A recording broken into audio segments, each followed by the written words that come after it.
All the gardens are covered by rose leaves. All the mountains have put on their holy dress. 1,000 years ago, the poet Ferdowsi sang the praises of spring among Persia's mountains. Today, the people of Iran still look to their mountains for water, precious water for the high, arid plain on which most of the people live. But too often, rivers flowing down from the snows disappear in the great central deserts of Iran. East and west lie other Muslim lands: Turkey, Iraq, Saudi Arabia, Pakistan, Afghanistan. North, the Soviet Union lies beyond the Alborz Mountains. Iran knew greatness in the days when it was known as Persia. From this vast throne room, heart of his renowned capital, Persepolis, King Darius ruled over the first great empire in history. The Hall of 100 Columns, the Haram for the many royal wives, and a wonderful sculptured stone stairway were among the marvels here. Focus of the sculptures was the life-size carving of Darius himself, seated on his throne, receiving tribute from the peoples he ruled. From Europe, Africa, and Asia came men bearing gifts. In the procession were Syrians, bringing golden bowls, bracelets shaped like horseshoes, and small horses from what is today Arabia. This was sort of tax day 25 centuries ago. There were Medes, there were Scythians from what is today southwest Russia. There were sheep from what is today Turkey. There were vessels with exotic shapes, full of precious liquids. There were humpbacked cattle from what is today India. All these part of the Persian Empire in its days of greatest glory.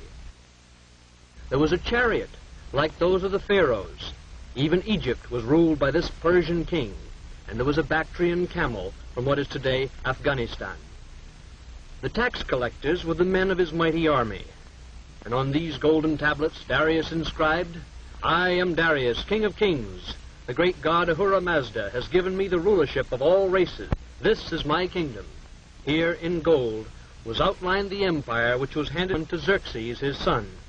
Xerxes, at the head of vast armies, extended Persian rule to the limits of the known world. The Persian armies met defeat in Greece at the Battle of Marathon. Under Alexander, Greeks pursued the Persians back to Persepolis. Through this gateway, Alexander the Great strode in triumph. Conquerors of a different kind came 1,000 years later, when in from the Arabian Peninsula swept men with flaming sword and a fiery new faith.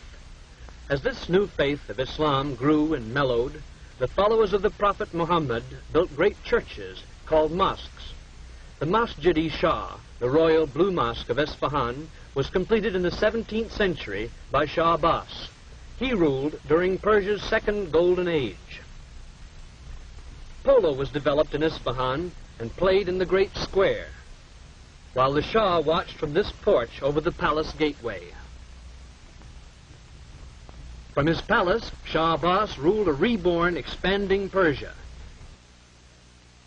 He built roads, irrigation systems, and great bridges like this one, but even his empire finally crumbled. Centuries later, in 1925, Reza Shah rose to power, and a new era began, marked by a turn from old customs toward Western ways of thought. Under Reza Shah's son, needed land reforms are changing old patterns and bringing hope to the people. The young Shah's palace is typical of the architecture of modern Tehran. Former rulers lived in the Golestan, or Rose Garden Palace. In its mirror throne room is one of the world's most fabulous objects, the Peacock Throne. This golden seat of state was designed so that its occupant sat cross-legged with his back against a bolster crusted with pearls and rubies in gold settings. Built for the great Mughal of India, it was captured by Nadir Shah and brought to Persia 200 years ago. Above is the jeweled peacock from which the throne gets its name. Tehran is the capital of Iran, located in the north with the Alborz Mountains in the background. Tehran is a modern city with roots in the past. The great Muslim religious college of Sepah Salar is one of the intellectual centers of the Islamic world. These young men are studying to become mullahs, religious leaders. Their tranquil cloisters contrast with the busy life of the city. A woman wearing the enveloping chador is a reminder that even here in this modern city are strong links with Eastern tradition. New buildings and modern apartments are among the visible signs of progress in Tehran. At their national university, young Iranians, with a growing spirit of national pride, are becoming the doctors, teachers, engineers, and leaders of the future. Isfahan is the art and craft center of Iran, as it was in the days of Shah Abbas, when her people boasted, "Isfahan is half the world." Much of the imperial splendor survives, and in the bazaar, the ancient crafts, like coppersmithing, continue little changed. Modern machinery has come to Iran, but it still is far less difficult to hire a skilled hand craftsman by the day than to find capital to buy an imported machine to do his job. The hands of Isfahan craftsmen turn with special skill to the creation of fine articles of silver. Machinery will never be able to replace artist craftsmen like these silversmiths. Their skill is not easily acquired. For 50 years, these hands have guided tiny chisels, none over 1/10 the size of a finger. With never-ending taps of his hammer, one of the world's great silver masters, Mohammad Zufan, creates things of lasting loveliness.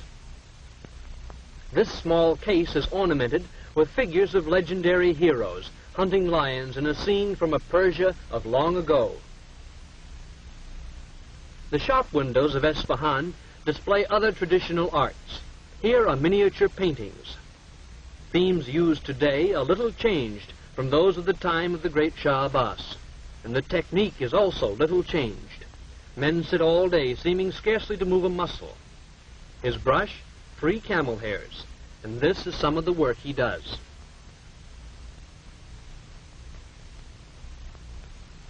The best-known product of Isfahan hands is, of course, the Persian rug.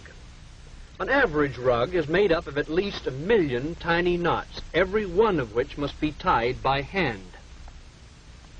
The knots make the woolen tufts, or pile, of the rug. The warp, or foundation of the rug, consists of cotton threads wound between large wooden rollers. Rug industry wages are low. One of these skilled weavers earns less in a week than an average American laborer receives for 2 hours' work. After a few rows of knots have been tied, they are pounded tightly together with this comb-faced hammer. Children's tiny hands tie the smallest knots of the most delicate designs, although employment of children in rug factories is discouraged by new labor laws. As modern industry like this textile mill come to Isfahan, mill owners and workers alike face the problems of sudden adjustment to the machine age. Shiraz is the capital of the province of Fars, from which Persia took its name. The monumental city gates and the princely palace of the Qashqai suggest the beauty of Shiraz, whose history is full of the names of astronomers, philosophers, and poets. The climate is agreeable here.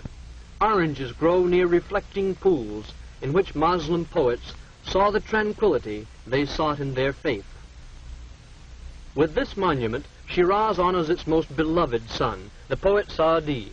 700 years ago, he wrote poetry of such beauty that it still is the basis of the living Persian language of today.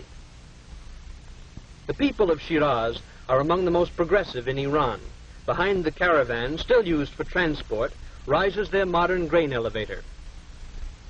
They built a fine new technical school where young men are learning to use machine tools and thus reduce Iran's dependence on foreign manufactures. They point with special pride to their rapidly expanding medical school, in which young people are being trained to fill the serious shortage of doctors. Some of the students are women, evidence of change disturbing to the conservative Muslim clergy. Medical care has not yet reached much of rural Iran. About 90% of the people live in villages like Kinare. Kinare exists because it has water drawn by this primitive hoist. 3 centuries ago, elaborate irrigation systems operated.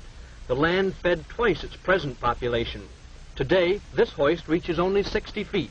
Its capacity, 2 goatskins, about 8 gallons of water a minute. Here the people of the village come to wash their clothes.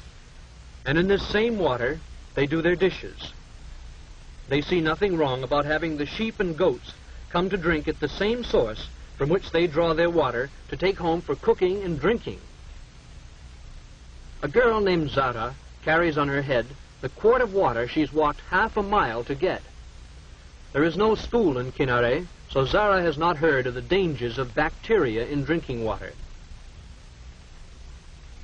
Kinare is cold and dusty in winter, hot, even dustier, and much more uncomfortable in summer because of the flies.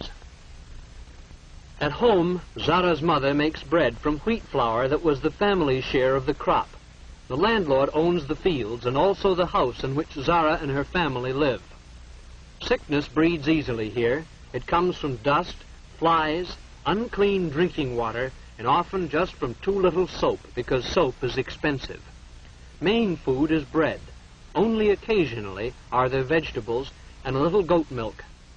Meat is scarce, so the diet is mostly bread and not much else.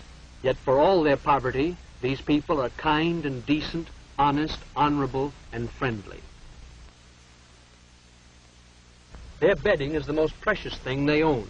They have a copper samovar, a broken kerosene lantern, a teapot, a few cups and saucers, a mirror, and a picture of the Shah. Together with their clothing and cooking utensils, these things are all that this hard-working family owns. The house has 2 rooms, a sleeping room upstairs and a cooking room downstairs. This is the only stairway. Mother is baking bread this morning. Although Iran is rich in oil, oil products are still too expensive for this family, so Mother walked 15 miles to gather twigs for her fire. As Zara's father, Mustafa, walks to work, he realizes that he is neither much better nor much worse off than his neighbors, who are neither much better nor much worse off than most of the 16 million people of Iran. And as he works in the fields with the landlord's oxen, he knows that little has changed in Kinare in 25 centuries. There is still the old system of land ownership, which sometimes requires the tenants to pay 80% of their crop for the privilege of working the owner's land. The only change is Mustafa's clothing, and now a steel tip on the wooden plow.